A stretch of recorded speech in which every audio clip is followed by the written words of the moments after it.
ഇന്ന് നമ്മൾ കാണാൻ പോകുന്നത് ഒരു ക്രൈം ഇൻവെസ്റ്റിഗേഷൻ മൂവിയാണ്. ഇതിന്റെ ക്ലൈമാക്സ് ട്വിസ്റ്റ് നമ്മൾക്ക് ഗസ് ചെയ്യാൻ കൂടി കഴിയാത്തതാണ്. ഒരു മർഡർ നടക്കുന്നു. ആ മർഡർ ചെയ്തത് ഒരു പെൺകുട്ടിയാണെന്ന് പറഞ്ഞ് ആ പെൺകുട്ടിയെ അറസ്റ്റ് ചെയ്യുന്നു. ആ പെൺകുട്ടിയുടെ അച്ഛൻ വലിയൊരു ബിസിനസ്മാനാണ്. അദ്ദേഹം ഒരു വലിയ വക്കീലിനെ ഏർപ്പെടുത്തുന്നു. ആ വക്കീൽ സത്യസന്ധിയായ ഒരു വക്കീലാണ്. ആ വക്കീൽ ഈ കേസ് ഏറ്റെടുത്തതിന് ശേഷമാണ് ചിന്തിക്കാൻ കഴിയാത്ത ട്വിസ്റ്റുകൾ കണ്ടുപിടിക്കുന്നത്. അതെന്താണ്, ആരാണ് ആ മർഡർ ചെയ്തത് എന്ന് കണ്ടുപിടിക്കുന്നതാണ് ഈ മൂവിയുടെ മുഴുവൻ കഥയും. ഇന്ന് നമ്മൾ ഹാർട്ട് ബ്ലാക്കൻഡ് എന്ന ഒരു കൊറിയൻ ക്രൈം ഇൻവെസ്റ്റിഗേഷൻ കഥയാണ് കാണുവാൻ പോകുന്നത്. കഥയുടെ തുടക്കത്തിൽ ഒരു പെൺകുട്ടി, അവളുടെ പേര് മീറ, ഹൈസ്കൂളിൽ പഠിക്കുന്ന അവൾ നേരെ ഒരു സ്ഥലത്ത് പോയി പതുങ്ങി എത്തി നോക്കുന്നു. ഉള്ളിൽ ഒരു ലേഡി മേക്കപ്പ് ചെയ്തുകൊണ്ടിരിക്കുന്നു. ആ മേക്കപ്പ് ചെയ്യുന്ന ലേഡിയുടെ പേര് യൂണ. അവൾ ഒരു വലിയ സിംഗറാണ്. മീര നേരെ ഉള്ളിലേക്ക് വന്ന് എൻ്റെ പേര് മീര എന്ന് പറയുമ്പോൾ, എനിക്കറിയാം നിനക്കായാണ് ഞാൻ വെയിറ്റ് ചെയ്യുന്നത് എന്നും പറഞ്ഞ് അവരുടെ അടുത്ത് പിടിച്ചിരുത്തുന്നു. ശരി, നിന്റെ അച്ഛൻ വന്നില്ലേ എന്ന് ചോദിക്കുമ്പോൾ, ഇല്ല, അച്ഛൻ ഒരു മീറ്റിംഗിൽ ഇരിക്കുകയാണെന്ന് മീര പറയുന്നു. മീരയ്ക്ക് ഒരു അച്ഛനുണ്ട്. അദ്ദേഹം വലിയൊരു ബിസിനസ്മാനാണ്. അദ്ദേഹവും ഒരാളുടെ കൂടെ ഇരുന്ന് ഭക്ഷണം കഴിച്ചുകൊണ്ട് ബിസിനസ് കാര്യങ്ങൾ സംസാരിക്കുന്നു. അദ്ദേഹത്തിന്റെ ക്യാരക്ടർ എന്താണെന്നാൽ, ഒരു കാര്യം ഇഷ്ടപ്പെട്ടില്ലെങ്കിൽ അത് നശിപ്പിച്ചു കളയും, അത്രയേ ഉള്ളൂ. ആ മീറ്റിംഗ് കഴിഞ്ഞ് അദ്ദേഹം തന്റെ മകൾ മീരയെയും ആ സിംഗർ യൂണയെയും കാണാൻ വരുന്നു. ആ രണ്ടുപേരും എന്തു ചെയ്യുന്നു, നന്നായി ക്ലോസ് ആയോ, അതിനുവേണ്ടിയാണ് ഈ മീറ്റിംഗ് എന്ന് ആ ബിസിനസ്മാൻ പറയുന്നു. ആക്ച്വലി എന്താണെന്ന് വെച്ചാൽ, ആ ബിസിനസ്മാന്റെ ഭാര്യ മരിച്ചുപോയി, അതായത് മീരയുടെ അമ്മ. അടുത്തതായി ആ സിംഗർ യൂണയെയാണ് അദ്ദേഹം മാരേജ് ചെയ്യാൻ പോകുന്നത്. യൂണ മീരയുടെ സ്റ്റെപ്പ് മദർ ആകാൻ പോകുകയല്ലേ, അതിനാൽ മീരയെ പറ്റി നന്നായി അറിയണമല്ലോ. അതിനാണ് ഈ മീറ്റിംഗ് ഏർപ്പാട് ചെയ്ത് 3 പേരും സംസാരിച്ചിരിക്കുന്നത്. അതിനുശേഷം ആ സിംഗർ യൂണയുടെ കയ്യിൽ ഒരു ബുക്കുണ്ടായിരുന്നു. അത് കണ്ട ഉടനെ, ഇതെങ്ങനെ നിങ്ങളുടെ കയ്യിൽ കിട്ടിയെന്ന് മീര ചോദിച്ചതും ബിസിനസ്മാൻ, ഞാനാണ് അത് കൊടുത്തത്. എന്താണെന്നാൽ, ആ ബുക്കിൽ മരിച്ചുപോയ നിന്റെ അമ്മ നിന്നെപ്പറ്റി ജനിച്ചതു മുതൽ വളരുന്നത് വരെയും എല്ലാ കാര്യവും എഴുതി വെച്ചിട്ടുണ്ടെന്നും ഫോട്ടോസും ഒട്ടിച്ചു വെച്ചിട്ടുണ്ടെന്നും, ഞാൻ യൂണയെ കല്യാണം കഴിച്ചു കഴിഞ്ഞാൽ അവൾക്ക് നിന്നെപ്പറ്റി കൂടുതൽ അറിയണമല്ലോ, അവൾ നിന്റെ അമ്മയല്ലേ എന്ന് ബിസിനസ്മാൻ പറഞ്ഞപ്പോൾ മീര വളരെ ദുഃഖത്തോടെ ഇരിക്കുന്നു. ആര് ഈ ബുക്ക് വായിച്ചാലും എൻ്റെ ശരിക്കുള്ള അമ്മയുടെ പോലെയാകുമോ എന്ന് കരഞ്ഞുകൊണ്ട് സംസാരിക്കുന്നു. സോ മീരയ്ക്ക് ഇനി ഒരു അമ്മയുടെ ആവശ്യമില്ല. എന്നാൽ ബിസിനസ്മാന് ഇനിയും ഒരു വൈഫിനെ ആവശ്യമാണെന്ന് തോന്നുന്നു. അതിനാലാണ് മാരേജ് ചെയ്യാൻ പോകുന്നത്. അങ്ങനെ 1 വർഷം കടന്നു പോകുന്നു. നമ്മുടെ ബിസിനസ്മാൻ യൂണയുടെ കൂടെ വളരെ ജോളിയായി ടൈം സ്പെൻഡ് ചെയ്യുന്നു. അങ്ങനെ ഡയമണ്ട് പതിച്ച വാച്ചെല്ലാം വാങ്ങിക്കൊടുക്കുമ്പോൾ യൂണയ്ക്ക് വളരെ സന്തോഷമാകുന്നു. അങ്ങനെ അവർ വളരെ ജോളിയായി കറങ്ങിക്കൊണ്ടിരിക്കുമ്പോൾ ബിസിനസ്മാന്റെ മകൾ മീര ക്ലബിൽ പോയി ആടി തിമിർക്കുന്നു. എന്താണെന്നാൽ, ആരും ചോദിക്കാനില്ല, അവിടെ ക്ലബിൽ മീരയുടെ ഫ്രണ്ട്സും ഉണ്ടായിരുന്നു. അപ്പോൾ അവരുടെ ഫോണിലേക്ക് ഒരു ലീക്ക്ഡ് വീഡിയോ വരുന്നു. ബിസിനസ്മാൻ ഇപ്പോൾ മാരേജ് ചെയ്തിട്ടില്ലേ യൂണ, അവളും വേറൊരാളും ക്ലോസ് ആയിരിക്കുന്ന പോലെയുള്ളത്. ഇത് മീരയുടെ അച്ഛൻ 2ാമത് വിവാഹം കഴിച്ച ആ ലേഡിയല്ലേ, ഇത് മീരയോട് പറയണം എന്ന് പറഞ്ഞ് വീഡിയോ കാണിക്കുന്നു. അത് കണ്ട മീര ഷോക്കാകുന്നു. ഉടനെ സിംഗർ യൂണയ്ക്ക് ഒരു മെസ്സേജ് അയക്കുന്നു, അവളെ കാണണം, ഉടനെ ക്ലബിലേക്ക് വരാൻ പറഞ്ഞ്. ഈ നേരത്തെ യൂണോ ബിസിനസ്മാനോടൊപ്പമാണ് ഉണ്ടായിരുന്നത്. മീര അയച്ച മെസ്സേജും അവർ കാണുന്നു.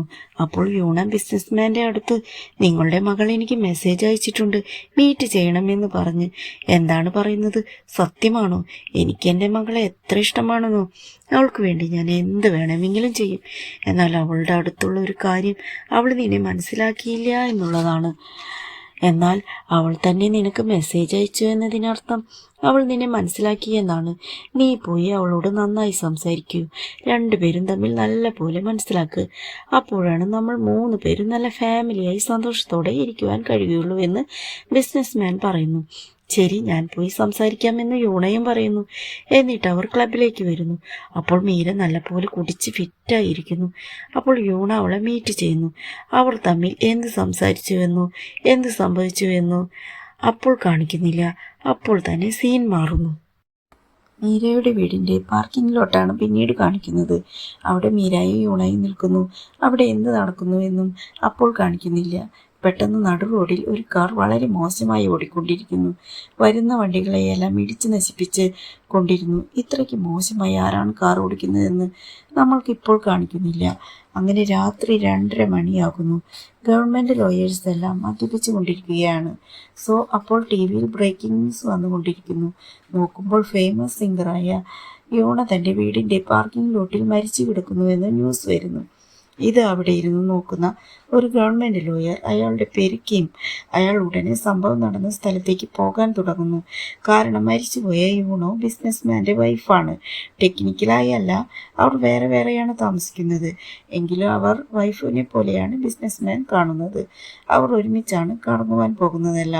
ബിസിനസ്മാൻ വൈഫ് എന്നാണ് പറയുന്നതും. ഓൾറെഡി ആ ബിസിനസ്മാൻ ഒരു കേസിലകപ്പെട്ടപ്പോൾ ഈ കിമ്മാണ് ഇൻവെസ്റ്റിഗേഷൻ നടത്തിയത്. പക്ഷേ ഒന്നും കണ്ടുപിടിക്കാൻ സാധിച്ചില്ല. തീർച്ചയായും ഈ കൊലപാതകത്തിൽ ബിസിനസ്മാന് പങ്കുണ്ടെന്ന് കരുതി വേഗത്തിൽ അങ്ങോട്ട് പോകുന്നു. അവിടെ ചെല്ലുമ്പോഴാണ് അറിയുന്നത് സിംഗർ യൂണ ചുമരിൽ തലയിടിച്ച് ചുമരിൽ നിറയെ രക്തമുണ്ടായിരുന്നു. CCTV ചെക്ക് ചെയ്ത് നോക്കുമ്പോൾ CCTVയുടെ കൺട്രോൾ റൂം തന്നെ കത്തിപ്പോയിരുന്നു.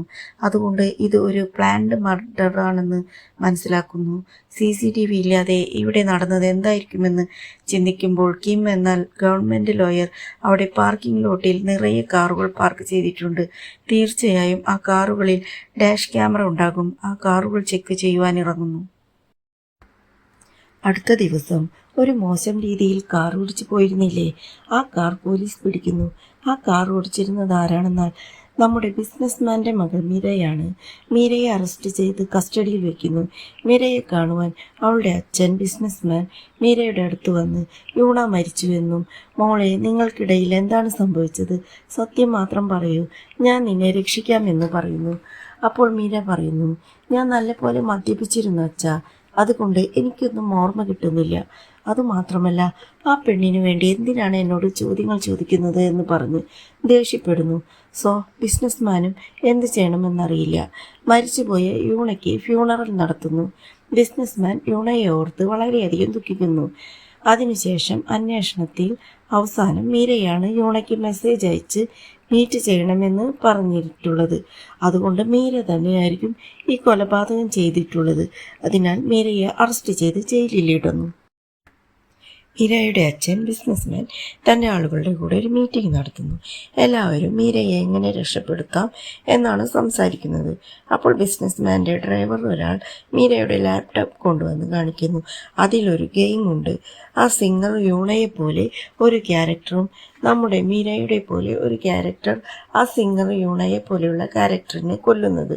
നമ്മുടെ മീരയ്ക്ക് സിംഗറിനെ ഇഷ്ടമല്ലല്ലോ, അതുകൊണ്ട് അവരെ കൊല്ലുന്നത് പോലെ ഒരു ഗെയിം ഉണ്ടാക്കി വെച്ചിരിക്കുകയാണ്. ഇതുമാത്രം കോർട്ടിന് അറിഞ്ഞാൽ മീര തന്നെയാണ് കൊലയാളിയെന്ന് അപ്പോൾ തന്നെ കൺഫേം ചെയ്യും എന്ന് പറയുമ്പോൾ ബിസിനസ്മാൻ അപ്പോൾ തന്നെ ആ ഗെയിം ലീക്ക് ചെയ്യാൻ പറയുന്നു. സാർ, അങ്ങനെ ചെയ്താൽ മീരയ്ക്ക് തന്നെയാണ് പ്രോബ്ലം ഉണ്ടാകുന്നത്. അതിനെക്കുറിച്ചൊന്നും എനിക്ക് ടെൻഷനില്ല.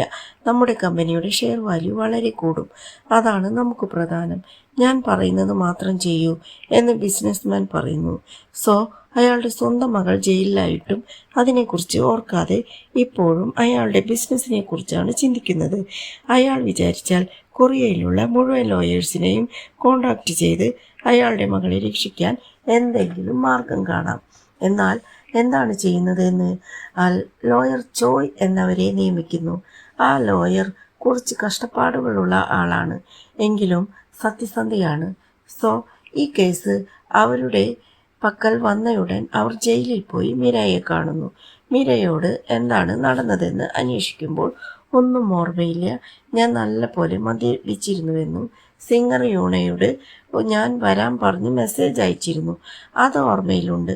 അതിനുശേഷം എന്താണ് ഉണ്ടായതെന്ന് ഒന്നും ഓർമ്മയില്ല എന്നും പറയുന്നു. അതിനുശേഷം ലോയർ ബിസിനസ്മാനെ കാണുവാൻ വരുന്നു. അയാൾ എന്താണ് പറയുന്നതെന്നാൽ, എൻ്റെ മകൾ പറയുന്നത് നിങ്ങൾ വിശ്വസിക്കുന്നുവോ എന്ന് ചോദിക്കുന്നു. തീർച്ചയായും ഞാൻ വിശ്വസിക്കുന്നു. അവൾ വളരെ ചെറിയ പെൺകുട്ടിയാണ്. അവൾ ഇതൊന്നും ചെയ്തിട്ടുണ്ടാവില്ല. നിങ്ങൾക്കറിയില്ല, യൂണയോട് അവൾക്ക് വളരെയധികം ദേഷ്യമുണ്ട്. ഈ ഒരു വർഷത്തിനുള്ളിൽ 2-3 തവണയാണ് അവൾ എന്നോട് സംസാരിച്ചിട്ടുള്ളത്. എപ്പോൾ നോക്കിയാലും ക്ലബിൽ പോയി ഫ്രണ്ട്സ് എല്ലാം ചേർന്ന് കുടിച്ച് ഇങ്ങനെയെല്ലാം നടന്നു. ശരി, നിങ്ങളല്ലേ മീരയുടെ ലോയർ, ഏത് നല്ലതാണോ അത് ചെയ്യുക എന്ന് പറയുന്നു. അതിനുശേഷം ബിസിനസ്മാൻ പ്രസ് മീറ്റ് നടത്തി എൻ്റെ മകൾ ഈ കൊല നടത്തിയിട്ടില്ല, അത് തെളിയിക്കുന്നതിനായി എൻ്റെ കയ്യിൽ നല്ലൊരു ലോയറുണ്ട്. എന്നിട്ട് നമ്മുടെ ലോയർ ചോയിയെ കാണിക്കുന്നു. നമ്മുടെ ലോയർ ചോയ് ഈ കേസിലെ സത്യം പുറത്തു വരും, അതിനാണ് ഞാൻ പോരാടിക്കൊണ്ടിരിക്കുന്നതെന്നും പ്രസ് മീറ്റിൽ പറയുന്നു. ഇപ്പോൾ ആ പാർക്കിംഗ് ലോട്ടിൽ യൂണ എങ്ങനെ മരിച്ചിട്ടുണ്ടാകും എന്നതിന് ഒരു കമ്പ്യൂട്ടർ സിമുലേഷൻ റൺ ചെയ്യുന്നു. ഓരം ചേർന്ന് നിന്നിരുന്ന സിംഗർ യൂണയെ കാർ ഇടിച്ചിട്ടുണ്ടാകും. തെറിച്ചുപോയ യൂണ ആ ചുമരിലിടിച്ചപ്പോൾ അവിടെ ഒരു ആണിയുണ്ടായിരുന്നു. അത് തലയിൽ തറച്ചാണ് യൂണ മരിച്ചിട്ടുള്ളത് എന്ന് ഗസ് ചെയ്യുന്നു. അതിനുശേഷം നമ്മുടെ ബിസിനസ്മാൻ്റെ ഡ്രൈവർ അയാൾ രാത്രിയിൽ പൂട്ടിയിരിക്കുന്ന ഒരു കടയുടെ മുൻപിൽ പോകുന്നു. ആ കടയുടെ ഡോറിൽ അയാൾ തൊട്ടയുടനെ അതിലെ സെൻസർ ആക്ടിവേറ്റായി ആ കടയിൽ സെറ്റ് ചെയ്തു വെച്ചിരിക്കുന്ന ക്യാമറ ഓണാകുന്നു. അത് മൊബൈൽ വഴിയായി ആരോ ഒരാൾ എവിടെയോ നോക്കിക്കൊണ്ടിരിക്കുന്നു. അത് ആ ഡ്രൈവർക്കും മനസ്സിലാക്കുന്നു, ആരോ ഒരാൾ തന്നെ നോക്കുന്നുണ്ടെന്ന്. അപ്പോൾ നമ്മുടെ ബിസിനസ്മാൻ ഡ്രൈവറെ വിളിച്ച് അവനെ കണ്ടുപിടിച്ചുവോ എന്ന് ചോദിക്കുന്നു. ഇതുവരെ കണ്ടുപിടിച്ചില്ലേ സാർ, എത്രയും വേഗം തീർച്ചയായും കണ്ടുപിടിക്കും. അവൻ നമ്മളെ കണ്ടുകൊണ്ടാണ് ഇരിക്കുന്നത്. അങ്ങനെ ആരെയോ പറ്റി അവർ സംസാരിച്ചു കൊണ്ടിരിക്കുന്നു. ആരെയാണെന്ന് മനസ്സിലാകുന്നില്ല. അടുത്ത ദിവസമാകുന്നു. കോർട്ടിൽ ഹിയറിംഗും തുടങ്ങുന്നു. മീര കൊല ചെയ്തിട്ടില്ല എന്ന് നമ്മുടെ ലോയർ ചോയും മീര തന്നെയാണ് കൊല ചെയ്തതെന്ന് നമ്മുടെ ഗവൺമെൻറ് ലോയറുണ്ടല്ലോ കിം, അയാളും വാദിച്ചു കൊണ്ടിരിക്കുന്നു. കിം മീരയോട് ചില ചോദ്യങ്ങൾ ചോദിക്കുവാൻ തുടങ്ങുന്നു. അന്ന് നൈറ്റ് എന്താണ് നടന്നതെന്ന് പറയുമ്പോൾ മീര എപ്പോഴും പറയുന്നത് തന്നെ, അന്ന് ഞാൻ നല്ല പോലെ മദ്യപിച്ചിരുന്നു. അവരോട് സംസാരിക്കണമെന്ന് കരുതി തന്നെയാണ് ഞാൻ വരാൻ പറഞ്ഞ് മെസ്സേജ് അയച്ചത്. എന്നാൽ എന്താണ് ഉണ്ടായതെന്ന് അറിയില്ല. ഞാൻ അധികം കുടിച്ചാൽ എല്ലാം മറന്നു പോകും. ഇത് കേട്ട കിം, മറന്നത് തന്നെയാണോ അതോ മറക്കണമെന്ന് പറഞ്ഞു തന്നിട്ടുണ്ടോ? ഉടനെ നമ്മുടെ ലോയർ എഴുന്നേറ്റ് നിന്ന്, യുവർ ഓണർ, ഞാൻ മീരയെ വിസ്തരിക്കാം എന്ന് പറഞ്ഞ് അവർ മീരയോട് ചോദ്യങ്ങൾ ചോദിക്കുവാൻ തുടങ്ങുന്നു. മീര, അന്ന് രാത്രി നീ എത്രയ്ക്ക് കുടിച്ചിട്ടുണ്ടായിരുന്നു? വളരെയധികം കുടിച്ചിട്ടുണ്ടായിരുന്നു. അത്രയധികം കുടിച്ചിട്ട് നീ തന്നെയാണോ കാർ ഓടിച്ചു പോയത്? അധികം കുടിച്ചാൽ എൻ്റെ ഡ്രൈവറാണ് എന്നെ വന്ന് കൂട്ടിക്കൊണ്ടു പോകാറ്. പക്ഷേ അന്ന് അധികം കുടിച്ചത് കൊണ്ട് ഞാനാണ് കാർ ഓടിച്ചത് എന്നും എന്താണ് ഉണ്ടായതെന്ന് എനിക്ക് ഓർമ്മയില്ല. കണ്ടോ യുവർ ഓണർ, മീര കാർ ഓടിച്ച് ഇടിച്ച് യൂണയെ കൊന്നതിന് ഒരു എവിഡൻസുമില്ല. ആകെയുള്ള ഒരേ ഒരു എവിഡൻസ് നിങ്ങളെ മീറ്റ് ചെയ്യണം, വരണം എന്ന ഒരേ ഒരു മെസ്സേജാണ്. ആ മെസ്സേജ് വെച്ചിട്ട് മീരയാണ് കുറ്റവാളിയെന്ന് ഒരു തീരുമാനത്തിൽ എത്തിച്ചേരാൻ സാധിക്കില്ല. അങ്ങനെ ലോയറും പറയുമ്പോൾ മീര ചിലപ്പോൾ കൊല ചെയ്തിട്ടുണ്ടാകില്ല എന്ന് കോർട്ടിലുള്ള എല്ലാവരും ചിന്തിക്കുന്നു. അടുത്ത ദിവസം ഹിയറിംഗ് ആരംഭിക്കുവാൻ പോകുന്നു. സോ നമ്മുടെ ഗവൺമെൻറ് ലോയർ കിം തൻ്റെ ആളുകളുടെ കൂടെ നിന്ന് ആലോചിക്കുന്നു. ആ മീരയ്ക്ക് സിംഗർ യൂണയെ തീരെ ഇഷ്ടമില്ല. തീർച്ചയായും അവൾ തന്നെയാകും കൊല ചെയ്തിട്ടുണ്ടാകുക. പക്ഷേ അവൾ എന്തിനാണ് കൊല ചെയ്തത്? അതിനുള്ള കാരണം കണ്ടുപിടിക്കണം. സോ എന്ത് നടന്നുവെന്ന് ചിന്തിക്കുന്നു. മീര സിംഗർ യൂണയ്ക്ക് ഒരു മെസ്സേജ് അയക്കുന്നു, എനിക്ക് നിങ്ങളെ കാണണമെന്ന് പറഞ്ഞ്. അത് കണ്ടിട്ട് സിംഗർ യൂണയും ക്ലബിലേക്ക് വരുന്നു. അവിടെ മീരയുടെ കൂടെ എന്തോ ഒരു കാര്യം നടന്നിട്ടുണ്ട്. അതിനുശേഷം യൂണോ അവരുടെ വീട്ടിലേക്ക് വരുന്നു. തൊട്ടു പിന്നാലെ മീരയും വന്ന് സിംഗർ യൂണയ്ക്ക് ഒരു കോൾ ചെയ്തിട്ടുണ്ടാകും. രണ്ടുപേരും തമ്മിൽ ആ വീടിൻ്റെ പാർക്കിംഗ് ലോട്ടിൽ മീറ്റ് ചെയ്തിട്ടുണ്ട്. അവിടെ വെച്ചാണ് മീര കാർ ഇടിപ്പിച്ച് യൂണയെ കൊല ചെയ്തത്.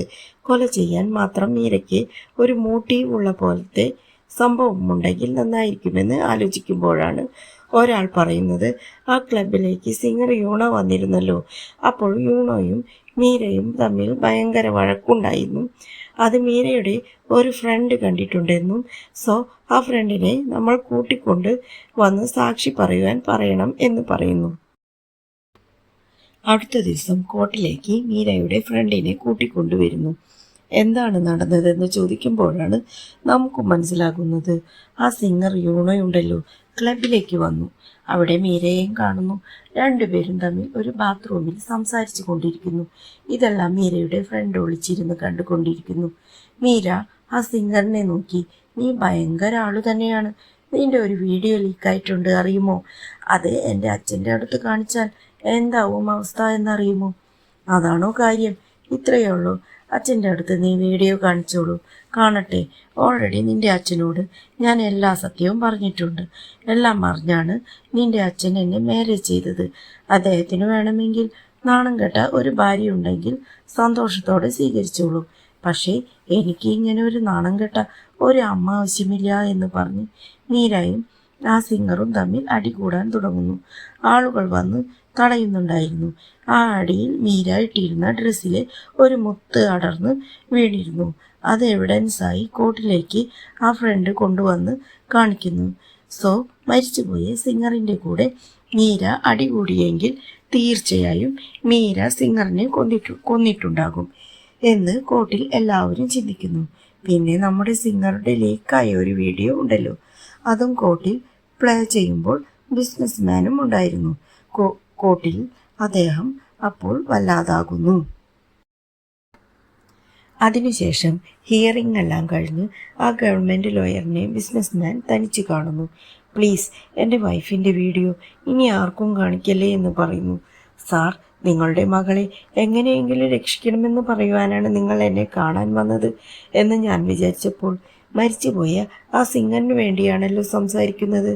നിങ്ങളുടെ മകളെക്കാൾ നിങ്ങൾക്ക് പ്രാധാന്യം അവരാണോ എന്ന് ചോദിക്കുന്നു.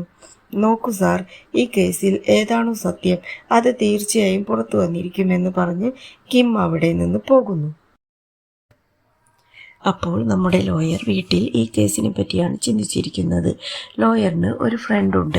അവൾ എന്താണ് ചെയ്യുന്നതെന്ന് വെച്ചാൽ, മരിച്ചുപോയ ആ സിംഗർ ഉണ്ടല്ലോ, അവരുടെ സോഷ്യൽ മീഡിയ അക്കൗണ്ട് ചെക്ക് ചെയ്തുകൊണ്ടിരിക്കുമ്പോൾ സിംഗർ യൂണയുടെ ഒരു കടുത്ത ഫാനിനെ കണ്ടുപിടിക്കുന്നു. ഒരു പ്രാവശ്യം ആ ഫാൻ സിംഗറിൻ്റെ വീട്ടിനുള്ളിൽ സീക്രട്ട് ക്യാമറ വെച്ച് സിംഗർ എന്ത് ചെയ്യുന്നു എല്ലാം നോക്കിക്കൊണ്ടിരുന്നു. ഈ കാര്യം പോലീസ് അറിഞ്ഞ് അയാളെ അറസ്റ്റ് ചെയ്ത് ജയിലിൽ വരെ ഇട്ടിട്ടുണ്ട്. എന്നാൽ ആ സിംഗർ തന്നെ ഇവൻ എൻ്റെ യഥാർത്ഥ ഫാനാണെന്ന് പറഞ്ഞ് അവനെ രക്ഷിച്ച് വിടുന്നു. സിംഗർ എവിടെയെല്ലാം പോകുന്നു അവിടെയെല്ലാം ഫോളോ ചെയ്ത് വീഡിയോ, ഫോട്ടോ എന്നിവ എടുക്കുന്നതാണ് അവൻ്റെ ജോലി. ചിലപ്പോൾ ആ ഫാനിന് എന്തെങ്കിലും അറിയാമെന്ന് കരുതി ആ കട്ട ഫാൻ ജോലി ചെയ്യുന്ന ആ സ്ഥലത്തേക്ക് പോകുന്നു. നോക്കുമ്പോൾ അതൊരു CCTV ക്യാമറ ഷോപ്പ്. നമ്മുടെ ബിസിനസ്മാൻ്റെ ഡ്രൈവർ ഒരു ഷോപ്പിലേക്ക് വന്നിരുന്നല്ലോ, അതേ ഷോപ്പ് തന്നെയാണ് ഇതും. സോ ലോയറും അങ്ങോട്ട് വരുന്നു. നോക്കുമ്പോൾ ഷോപ്പ് ക്ലോസ് ആയിരിക്കുന്നു. ഷട്ടർ അവർ തൊട്ടയുടനെ പെട്ടെന്ന് ഏതോ ഒരു സ്ഥലത്തിരുന്ന് ഒരാൾ അയാളുടെ മൊബൈൽ ഫോണിൽ കടയുടെ ക്യാമറ ഓണായി അവിടെ നമ്മുടെ ലോയർ നിൽക്കുന്നത് അവരുടെ മൊബൈലിൽ കാണുന്നു. അയാളാണ് നമ്മുടെ സിംഗറിൻ്റെ ഫാൻ. എന്നാൽ അയാൾ ഷോപ്പിൽ ഇല്ലാതെ ആര് ഷോപ്പിൽ വന്നാലും അയാൾ ഷോപ്പിലെ സെൻസർ മൂലം അതെല്ലാം കാണും. ഭാഗ്യത്തിന് നമ്മുടെ ലോയറിൻ്റെ കയ്യിൽ ആ ഫാനിൻ്റെ മൊബൈൽ നമ്പറുണ്ട്. കോൾ ചെയ്തിട്ടും അയാൾ എടുക്കുന്നേയില്ല. ശരി, ഈ തീർച്ചയായും ഷോപ്പിലേക്ക് തന്നെയല്ലേ വരുന്നത്? ലോയർ വെയിറ്റ് ചെയ്ത് കൊണ്ടേയിരുന്നു. വെയിറ്റ് ചെയ്ത് നൈറ്റ് ടൈം ആകുന്നു. ഈ സമയത്ത് തന്നെയാണ് അവിടെ ആ ബിസിനസ്മാൻ്റെ ഡ്രൈവറും അങ്ങോട്ട് വരുന്നു. അവിടെ ലോയർ വെയിറ്റ് ചെയ്യുന്നത് നോക്കിയിട്ട് അയാൾ കാർ ഒതുക്കിയിട്ട് കാറിനുള്ളിൽ തന്നെ ഇരിക്കുന്നു. സോ ലോയറും കുറേ നേരം വെയിറ്റ് ചെയ്തിട്ട് ഇതിൽ കൂടുതൽ വെയിറ്റ് ചെയ്യാൻ പറ്റില്ല എന്ന് കരുതി അവിടെ നിന്ന് തിരിച്ചു പോകുന്നു. അവർ പോയതിനു ശേഷം ആ ബിസിനസ്മാൻ്റെ ഡ്രൈവറുണ്ടല്ലോ, കാർ ടോപ്പ് ഗിയറിലിട്ട് വേഗത്തിൽ ആ CCTV ഷോപ്പിനുള്ളിലേക്ക് തന്നെ ഓടിച്ചു പോകുന്നു. ഭാഗ്യത്തിന് ലോയർ കുറേ ദൂരമൊന്നും പോയിട്ടുണ്ടായിരുന്നില്ല, കുറച്ച് ദൂരം മാത്രം പോയിരിക്കുന്നു. അവർ ഈ കാര്യം കാണുന്നു. അതിൻ്റെ ഞെട്ടലിൽ കൺട്രോൾ പോയി അവർ കാർ ഒരു മതിൽ സൈഡിൽ തട്ടുന്നു. കടയുടെ ഉള്ളിലേക്ക് കാർ കയറ്റിയ ആ ഡ്രൈവർ കാറിനുള്ളിൽ നിന്ന് ഇറങ്ങി അവിടെ എന്തോ തിരഞ്ഞുകൊണ്ടിരുന്നു. ഒരു സൈഡിൽ ഒരു ഫ്രിഡ്ജ് ഇരുന്നിരുന്നു. എന്നാൽ വ്യത്യാസമായി ആ ഫ്രിഡ്ജ് പൂട്ടിയിട്ട് ലോക്ക് ചെയ്തു വെച്ചിരിക്കുന്നു. ആ പൂട്ട് തകർത്ത് ഉള്ളിൽ നോക്കുമ്പോൾ അത് ഫ്രിഡ്ജ് അല്ല, ഉള്ളിൽ നിറയെ ഹാർഡ് ഡിസ്കുകളാണ് ഉള്ളത്. ആ ഹാർഡ് ഡിസ്കുകൾ എല്ലാതും ഒരു കവറിനുള്ളിലാക്കി അവിടെ നിന്ന് പോകാമെന്ന് വിചാരിക്കുമ്പോൾ അവിടേക്ക് പോലീസ് വരുന്നു. ആ ഡ്രൈവർ അപ്പോൾ ആ ഹാർഡ് ഡിസ്ക് പോലീസിൻ്റെ കയ്യിൽ പെടാതിരിക്കാൻ ആ ബാഗ് ഒരു ഭാഗത്തേക്ക് വലിച്ചെറിയുന്നു. പോലീസ് അയാളെ പിടിച്ച് അറസ്റ്റ് ചെയ്ത് കൊണ്ടുപോകുന്നു. നമ്മുടെ ലോയറും അങ്ങോട്ട് വരുന്നു. പെട്ടെന്ന് ഈ കാറ് ഈ ഷോപ്പിലേക്ക് എന്തിന് വന്നിടിക്കണമെന്ന് ചിന്തിച്ച് ആ കാറെല്ലാം ചെക്ക് ചെയ്ത് നോക്കുന്നു. എന്താണെന്നോ ഏതാണെന്നോ ഒന്നും അവർക്ക് മനസ്സിലാകുന്നില്ല. അപ്പോഴാണ് പുറത്ത് ഒരു ബാഗ് കിടക്കുന്നത് കാണുന്നത്. ആ ബാഗ് ലോയർ എടുത്തിട്ട് അവരുടെ വീട്ടിലേക്ക് പോകുന്നു. അതിനുശേഷം ഇപ്പോൾ അറസ്റ്റ് ചെയ്തില്ലേ ആ ഡ്രൈവർ, അയാളോട് പോലീസ് എന്തിനാണ് ഇങ്ങനെ ചെയ്തത് എന്ന് ചോദിക്കുമ്പോൾ, അത് പിന്നെ സാർ, എൻ്റെ കാറിൽ പെട്ടെന്ന് ബ്രേക്ക് പിടിച്ചിട്ട് കിട്ടിയില്ല, അതുകൊണ്ട് കൺട്രോൾ പോയി നേരെ ആ ഷോപ്പിനുള്ളിലേക്ക് പോയി. അങ്ങനെ ആ ഡ്രൈവർ അതിൽ നിന്ന് രക്ഷപ്പെടുന്നു. ആ സിംഗറിൻ്റെ കട്ട ഫാനുണ്ടല്ലോ, അയാൾ ഇപ്പോഴാണ് ഷോപ്പിലേക്ക് വരുന്നത്. ഷോപ്പ് തകർന്നു പോയിരിക്കുന്നു. നേരെ ഷോപ്പിനുള്ളിലേക്ക് വന്ന് ഹാർഡ് ഡിസ്കുകൾ കാണുന്നില്ല എന്ന് അയാൾ മനസ്സിലാക്കുന്നു. നോക്കുമ്പോൾ അവിടെ നമ്മുടെ ബിസിനസ്മാൻ ഉണ്ടല്ലോ, അയാൾ നിൽക്കുന്നു. അപ്പോൾ ആ ഫാൻ പറയുന്നു, എൻ്റെ ഷോപ്പ് തകർത്ത് ഇതിനുള്ളിലെ സാധനങ്ങൾ എടുത്തത് നിങ്ങളല്ലേ? ആ സാധനങ്ങൾ എടുത്തത് ഞാനാണെങ്കിൽ ഞാൻ എവിടെ നിൽക്കുമോ? അതാരാണ് എടുത്തത് എന്ന് അറിയില്ല, മിസ്സായിപ്പോയി. അതിൽ എൻ്റെ ഭാര്യ സിംഗർ യൂണോ മരിച്ചു പോയ സ്ഥലത്ത് CCTV ഫുട്ടേജ് ഇരിക്കുന്ന കൺട്രോൾ റൂം കത്തിപ്പോയി. എനിക്ക് തീർച്ചയായും അറിയാം നീയാണ് അത് ചെയ്തിട്ടുണ്ടാവുക എന്ന്. അവിടെയുള്ള എല്ലാം നശിപ്പിച്ചിട്ടുണ്ടാകാം. എന്നാൽ ആ കൊലപാതകം എങ്ങനെ നടന്നു എന്ന ഫുട്ടേജ് നിന്റെ കയ്യിലല്ലേ ഉള്ളത്? ആ ഫുട്ടേജ് എനിക്ക് വേണം. നീ എത്ര വേണമെന്ന് പറഞ്ഞാലും ഞാൻ തരാമെന്ന് പറഞ്ഞ് ആ ഫുട്ടേജിനായി വിലപേശുന്നു. ഇവിടെ നമ്മുടെ ലോയറും അവളുടെ ഫ്രണ്ടും അവൾ കൊണ്ടുവന്ന ആ ഹാർഡ് ഡിസ്ക് ഉണ്ടല്ലോ, അത് കണക്ട് ചെയ്ത് 1 by 1 ആയി പ്ലേ ചെയ്ത് നോക്കുവാൻ തുടങ്ങുന്നു. അവിടെയുള്ള എല്ലാ ഹാർഡ് ഡിസ്കിലും ആ സിംഗറിൻ്റെ വീഡിയോസ് മാത്രമേ ഉള്ളൂ. ആ ഫാനാണ് എല്ലാം കളക്ട് ചെയ്ത് വെച്ചിരിക്കുന്നത്. അതിൽ ചില വീഡിയോയിൽ മരിച്ചുപോയ സിംഗറുടെ പാർക്കിംഗ് ലോട്ട് അവിടെയുള്ള CCTV ഫുട്ടേജ് ഉണ്ട്. എന്നാൽ കൊലപാതകം നടന്ന സമയത്ത് ഫുട്ടേജ് ഇല്ല. സോ അന്വേഷിച്ചു കൊണ്ടേയിരുന്നു. ഇപ്പോൾ നമ്മുടെ ആ കട്ട ഫാൻ ബിസിനസ്മാൻ്റെ കൂടെ ആ സിംഗറുടെ വീട്ടിലേക്ക് വരുന്നു. ഫാൻ ബിസിനസ്മാനെ നോക്കി, ഞാൻ നിങ്ങളെ ഹെൽപ്പ് ചെയ്യാമെന്ന് തീരുമാനിച്ചു. അതിനെനിക്ക് കുറച്ച് കണ്ടീഷനുകളുണ്ട് എന്ന് പറഞ്ഞ് ആ സിംഗർ കിടക്കുന്ന ബെഡിൽ പോയി കിടക്കുന്നു. സിംഗറുടെ ഡ്രസ്സ് എടുത്ത് മണപ്പിക്കുന്നു. അതിനുശേഷം സിംഗർ ഒരു പാട്ട് പാടിയിട്ടുണ്ട്. അതിപ്പോഴും റിലീസായിട്ടില്ല. എനിക്ക് ആ സോങ് വേണം. ആ സോങ് ഞാൻ മാത്രം കേൾക്കണം. അതുകൊണ്ട് നിങ്ങളത് റിലീസ് ചെയ്യുവാനേ പാടില്ല എന്ന് പറയുന്നു. നമ്മുടെ ബിസിനസ്മാനും എല്ലാത്തിനും ഓക്കെ. എനിക്ക് ആ സംഭവം നടന്ന അന്നുണ്ടായിരുന്ന ഫുട്ടേജ് മാത്രം വേണം എന്ന് പറയുമ്പോൾ ആ കട്ട ഫാൻ, ഞാൻ ആ സിംഗറിൻ്റെ എത്ര വലിയ ഫാനാണെന്നോ, എനിക്കിഷ്ടപ്പെട്ട ആളെ കൊന്ന ആളെ ഞാൻ വെറുതെ വിടുമോ എന്ന് പറഞ്ഞ് അവിടെ നിന്ന് പോകുന്നു. നമ്മുടെ ബിസിനസ്മാനും കുറച്ച് ദേഷ്യത്തിൽ നിൽക്കുന്നു. അടുത്ത ദിവസങ്ങളിൽ ഹിയറിംഗ് നടന്നുകൊണ്ടിരുന്നു. ആ CCTV ഫുട്ടേജ് കിട്ടിയാൽ മാത്രമാണ് സത്യത്തിൽ ആരാണ് കൊല ചെയ്തത് എന്ന് മനസ്സിലാക്കുകയുള്ളൂ. ഇങ്ങനെ ഹിയറിംഗ് നടന്നുകൊണ്ടിരിക്കുമ്പോൾ പെട്ടെന്ന് ബിസിനസ്മാൻ വന്ന്, ഞാൻ തായ്ലൻഡിലേക്ക് പോകുന്നു എന്ന് ലോയർക്ക് ഒരു കുറിപ്പ് എഴുതി കൊടുത്തു പോകുന്നു. എത്ര പ്രധാനപ്പെട്ട കേസ് നടന്നുകൊണ്ടിരിക്കുന്നത്. ഈ സമയത്ത് ഇയാൾ എന്തിനാണ് തായ്ലൻഡിലേക്ക് പോകുന്നത് എന്ന് ലോയർക്ക് ബിസിനസ്മാൻ്റെ മേൽ ഒരു ഡൗട്ട് വരുന്നു. എന്നാൽ അയാൾ പാവം തായ്ലൻഡിലേക്ക് പോയി ദുഃഖത്തിൽ ഒരു ക്ലബിൽ ഇരിക്കുന്നു. അങ്ങനെ തന്നെ ഒരു 4-5 ദിവസം തായ്ലൻഡിൽ ഇരുന്നിട്ട് തിരിച്ച് കൊറിയയിലേക്ക് തന്നെ വരുന്നു. ഇപ്പോൾ നമ്മുടെ ലോയർ ഒരു സ്ഥലത്തിരുന്ന് മദ്യപിച്ചു കൊണ്ടിരിക്കുന്നു. അവിടെ നമ്മുടെ ഗവൺമെന്റ് ലോയർ കിമ്മും വരുന്നു. ശരിക്കും ഇവർ രണ്ടുപേർക്കും ഇടയിൽ എന്തോ ഒരു ലവ് നടന്നുകൊണ്ടിരിക്കുന്നത് പോലെയുണ്ട്. കിം പറയുന്നു, ദയവ് ചെയ്ത് ഈ കേസിൽ നിന്ന് നീ പിന്മാറൂ. ആ ബിസിനസ്മാൻ വളരെയധികം മോശപ്പെട്ട ആളാണ്. ഓൾറെഡി കുറേ കേസുകളിൽ പെട്ട് രക്ഷപ്പെട്ടുകൊണ്ടിരിക്കുകയാണ്. എന്നാൽ ഈ കേസിൽ എന്തോ എടുത്തടിക്കുന്ന ഫീൽ എനിക്ക് അനുഭവപ്പെടുന്നുണ്ട്. ആ ബിസിനസ്മാൻ എന്തോ ഒന്ന് പ്ലാൻ ചെയ്യുന്നുണ്ട്. അയാളുടെ മകളാണ് ജയിലിൽ കിടക്കുന്നത്. എന്നാൽ മകളെ രക്ഷിക്കണമെന്ന ഒരു ചിന്തയും അയാൾക്കില്ല. എൻ്റെ അടുത്ത് വന്ന് എൻ്റെ വൈഫിൻ്റെ വീഡിയോ കാണിക്കല്ലേ, മറ്റെന്തു വേണമെങ്കിലും ചെയ്തോ എന്ന് പറഞ്ഞു. ഇങ്ങനെ കിം പറയുമ്പോൾ ലോയറിനും ആ ബിസിനസ്മാൻ്റെ മേൽ ഉണ്ടായിരുന്ന ഡൗട്ട് കൂടി വന്നുകൊണ്ടിരുന്നു. കിം അവിടെ നിന്ന് പോയതിനു ശേഷം ആ ബിസിനസ്മാൻ അവിടേക്ക് വന്ന് നമ്മുടെ ലോയറിനെ മീറ്റ് ചെയ്ത് എന്തോ സംസാരിക്കുന്നു. അത് എന്താണെന്ന് നമുക്ക് കാണിക്കുന്നില്ല. നമ്മുടെ ഗവൺമെന്റ് ലോയർ അദ്ദേഹത്തിന്റെ ഓഫീസിലിരിക്കുമ്പോൾ അദ്ദേഹത്തിന്റെ അസിസ്റ്റന്റ് വന്ന്, സാർ, നമുക്കൊരു കോൾ വന്നിട്ടുണ്ട്. ആ സിംഗർ യൂണോ മരിച്ചുപോയ പാർക്കിംഗ് ലോട്ടിന്റെ CCTV ഫുട്ടേജ് ആരുടെയോ കയ്യിലുണ്ടെന്നും നിങ്ങളോട് സംസാരിക്കണമെന്നും പറയുന്നു. നമ്മുടെ ഗവൺമെന്റ് ലോയർക്ക് ആരോ കോൾ ചെയ്യുന്നു. അത് വേറെ ആരുമല്ല, നമ്മുടെ സിംഗർ യൂണോയുടെ കട്ട ഫാനാണ്. ഇപ്പോൾ നമ്മുടെ ലോയർ അവരുടെ വീട്ടിലേക്ക് പോകുന്നു. അവിടെ അവരുടെ ഫ്രണ്ട് ഞാനൊരു ഫുട്ടേജ് കണ്ടുപിടിച്ചു എന്ന് പറയുന്നു. സംഭവം നടന്ന അന്നത്തെ പാർക്കിംഗ് ലോട്ടിലെ CCTV ഫുട്ടേജ്. ആ സിംഗറും ബിസിനസ്മാന്റെ ഡ്രൈവറും പാർക്കിംഗ് ലോട്ടിൽ സംസാരിച്ചു കൊണ്ട് നിൽക്കുന്നു. തുടർന്ന് ഡ്രൈവർ സിംഗറിനെ അടിക്കുവാൻ കൈ ഓങ്ങുന്നു. ഇത് കണ്ട നമ്മുടെ ലോയർ ഇതെന്താണ് പുതിയ ട്വിസ്റ്റ് എന്ന് വിചാരിക്കുന്നു. അടുത്ത ദിവസം കോർട്ടിൽ ആ ഡ്രൈവറെ വിചാരണയ്ക്ക് വിളിക്കുന്നു. നമ്മുടെ ലോയറും വിസ്തരിക്കുവാൻ തുടങ്ങുന്നു. സംഭവം നടന്ന അന്ന് നിങ്ങൾ ആ സിംഗറുടെ പാർക്കിംഗ് ലോട്ടിലേക്ക് പോയിരുന്നോ? അതെ, ഞാൻ പോയിരുന്നു. അവർ മരിച്ചത് ആദ്യമായി കണ്ടത് ഞാനാണ്. അതിനുശേഷം ആംബുലൻസിനും കോൾ ചെയ്തത് ഞാനാണ്. നിങ്ങൾക്കും ആ സിംഗറിനും എന്തെങ്കിലും പ്രശ്നങ്ങളുണ്ടോ എന്ന് ചോദിക്കുമ്പോൾ അങ്ങനെയൊന്നുമില്ല. നുണ പറയല്ലേ, നിങ്ങൾ ആ സിംഗറിനെ ഭീഷണിപ്പെടുത്തിയിട്ടുണ്ട്. അതിൻ്റെ CCTV ഫുട്ടേജ് ഉണ്ട്. മീര നല്ല പോലെ മദ്യപിച്ചിരുന്നു. തീർച്ചയായും മീരയ്ക്ക് കാർ ഓടിക്കുവാൻ സാധിക്കുകയില്ല.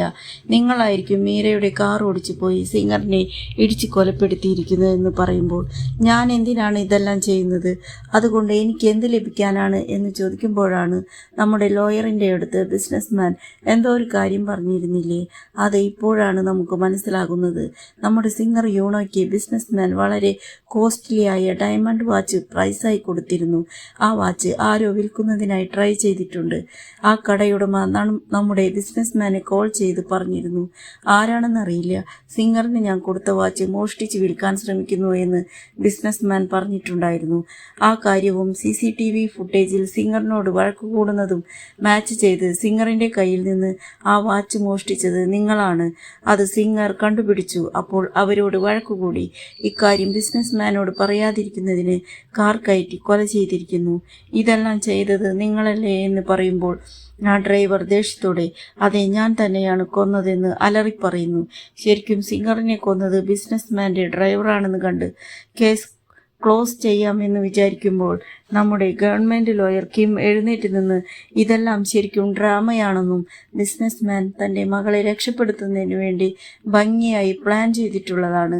മീര കൊല ചെയ്തോ അതോ ഡ്രൈവർ കൊല ചെയ്തോ എന്ന് നമുക്ക് തെളിയണമെങ്കിൽ ആ പാർക്കിംഗ് ലോട്ടിലെ CCTV ഫുട്ടേജ് കണ്ടാൽ മാത്രമേ നമുക്ക് കൺഫേം ചെയ്യാൻ സാധിക്കുകയുള്ളൂ.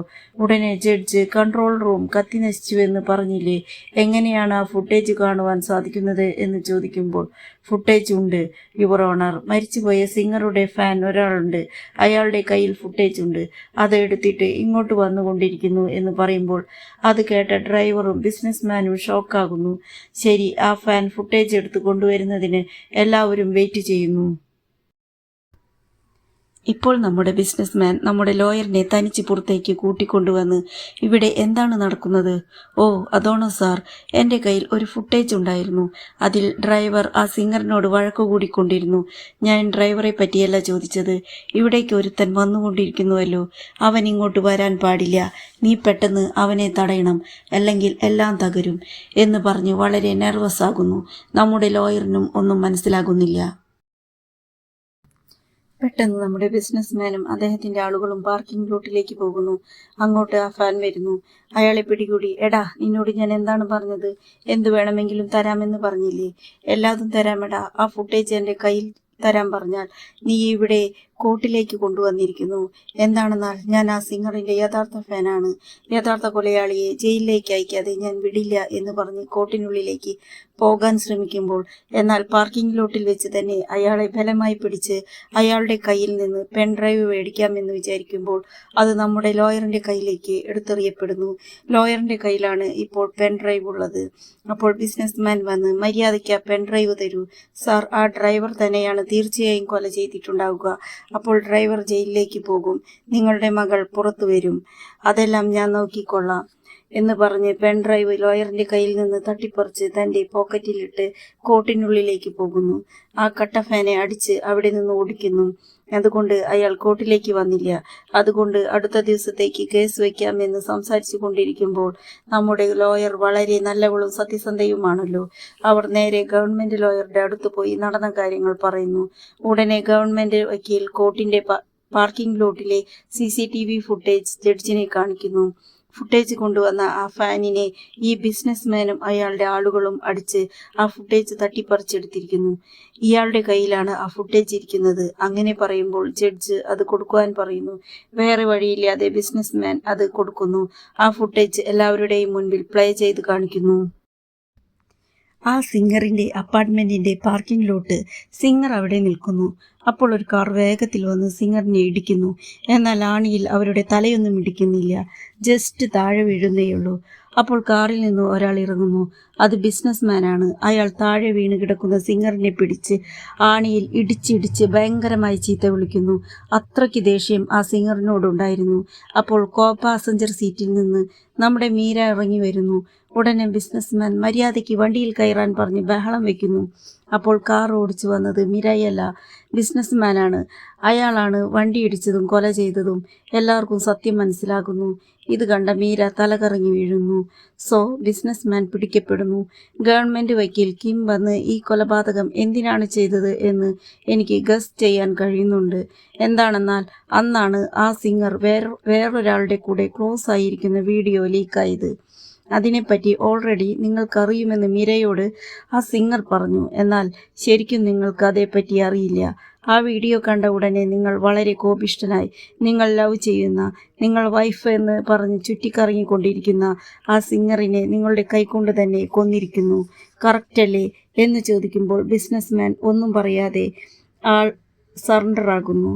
പോലീസ് അയാളെ അറസ്റ്റ് ചെയ്യുന്നു. ഒരു തരത്തിൽ ആ കേസും കഴിയുന്നു. നമ്മുടെ ലോയർ ആ ഗവൺമെന്റ് ലോയറുടെ അടുത്ത് വന്ന് ഒരു വഴിക്ക് കേസിൽ ജയിച്ചു, കൺഗ്രാറ്റുലേഷൻ എന്ന് പറയുന്നു. എന്ത്, ഞാൻ ജയിച്ചു എന്നോ? നിന്റെ ഹെൽപ്പില്ലാതെ എനിക്ക് ജയിക്കാൻ സാധിക്കില്ലായിരുന്നു. നിന്റെ ക്ലയന്റ് ആണെങ്കിലും കുറ്റം ചെയ്തവന് ശിക്ഷ കിട്ടണമെന്ന് വിചാരിച്ചില്ലേ? നീയാണ് ശരിക്കുള്ള ലോയർ എന്ന് കിം തിരിച്ചു പുകഴ്ത്തുന്നു. നമ്മുടെ ലോയർ അവരുടെ വീട്ടിലിരിക്കുമ്പോൾ അവരുടെ വീട്ടിലേക്ക് നമ്മുടെ ബിസിനസ്മാൻ്റെ ഒരാൾ വരുന്നു. മാഡം, ജയിലിലുള്ള ബിസിനസ്മാന് ലോയറായി നിങ്ങൾ തന്നെ ഉണ്ടാകണമെന്ന് അദ്ദേഹം ആഗ്രഹിക്കുന്നു എന്ന് പറഞ്ഞ് ഫയൽ അവിടെ വെച്ച് പോകുന്നു. നമ്മുടെ ലോയർ ആ ഫയലെല്ലാം എടുക്കുന്നു. അടുത്ത ദിവസം ജയിലിലുള്ള ബിസിനസ്മാനെ കാണുവാൻ നമ്മുടെ ലോയർ വരുന്നു. സോ കൊല ചെയ്തതേ നിങ്ങളാണ്.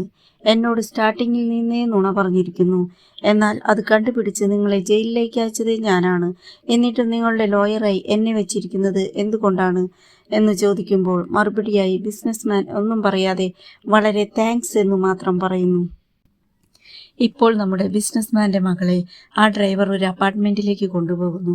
ഇനി മുതൽ നീ ഇവിടെയാണ് കഴിയേണ്ടതെന്നും നിനക്ക് ആവശ്യമുള്ളതെല്ലാം നീ തന്നെ പാകം ചെയ്ത് കഴിക്കണം, നിനക്ക് ആവശ്യമുള്ള പണം കറക്റ്റായി വരും എന്ന് പറഞ്ഞ് ഡ്രൈവർ അവിടെ നിന്ന് പോകാൻ നിൽക്കുമ്പോൾ, ഒരു മിനിറ്റ്, ശരിക്കും ആ സിംഗറിനെ അച്ഛനാണോ കൊന്നത് എന്ന് ചോദിക്കുമ്പോൾ ഡ്രൈവർ എന്തുണ്ടായി എന്ന് ചോദിക്കുന്നു. എന്താണെന്നാൽ ആ CCTV ഫുട്ടേജിൽ അച്ഛൻ്റെ കൂടെയുള്ളത് ഞാനല്ല, വേറെ ഏതോ ഒരു പെണ്ണാണ്. എനിക്ക് സത്യത്തിൽ എന്താണ് സംഭവിച്ചത് എന്ന് അറിയണം. ഡ്രൈവർ ഒരു ഫോൺ മാത്രം നൽകുന്നു. മീരയ്ക്ക് ഒന്നും മനസ്സിലായില്ല. അതുപോലെ തന്നെ നമ്മുടെ ലോയറും ഒന്നും മനസ്സിലാകാതെ മീരയെ കാണാൻ വരുന്നു. രണ്ടുപേരും ആ ഫോൺ നോക്കുന്നു. അതിലാകെ ഒരു ഫോട്ടോ മാത്രമുണ്ട്, ഏതൊരു ഗോഡൗൺ പോലെ. ആ ഗോഡൗൺ എവിടെയെന്ന് ലൊക്കേഷൻ നോക്കുമ്പോൾ അത് തായ്ലൻഡിലാണുള്ളത്. ഉടനെ അങ്ങോട്ട് പോകാമെന്ന് മീരയും ലോയറും തായ്ലൻഡിലേക്ക് പോകുന്നു. അവിടെ വളരെയധികം ഗോഡൗണുകളെല്ലാം ഉണ്ട്.